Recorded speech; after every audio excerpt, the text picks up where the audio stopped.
ವಿಶ್ವವಿಖ್ಯಾತ ಬೆಂಗಳೂರು ಕರಗಕ್ಕೆ ದಿನಾಂಕ ನಿಗದಿಯಾಗಿದೆ ಅನ್ನೋದರ ಡೀಟೇಲ್ಸ್ ಲಭ್ಯ ಆಗ್ತಾ ಇದೆ.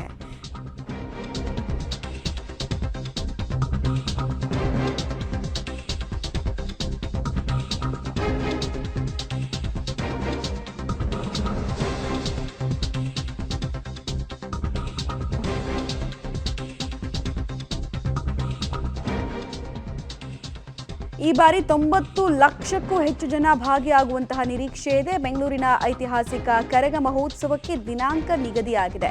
ಏಪ್ರಿಲ್ 4ರಿಂದ 14ರವರೆಗೂ ಬೆಂಗಳೂರು ಕರಗ ನಡೆಯುತ್ತೆ. ಈ ಬಾರಿಯೂ ಕರಗವನ್ನ ಎ ಜ್ಞಾನೇಂದ್ರ ಅವರೇ ಹೊರಲಿದ್ದಾರೆ ಅಂದ್ರೆ ಡೀಟೇಲ್ಸ್ ಕೂಡ ಇದೆ. 14 ವರ್ಷಗಳಿಂದ ಬೆಂಗಳೂರು ಕರಗವನ್ನ ಹೊತ್ತು ಸಾಕ್ತಾ ಇದ್ದಾರೆ ಎ ಜ್ಞಾನೇಂದ್ರ.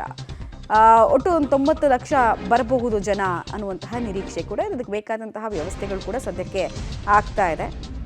ಕರಗ ನೋಡೋದಕ್ಕೆ ಅಂತ, ಕರಗವನ್ನ ಕಣ್ತುಂಬಿಕೊಳ್ಳೋದಕ್ಕೆ ಅಂತ ಮೂಲೆ ಮೂಲೆಯಿಂದ ಜನ ಬರೋದನ್ನ ನಾವು ನೋಡ್ತಾ ಇದ್ದೀವಿ.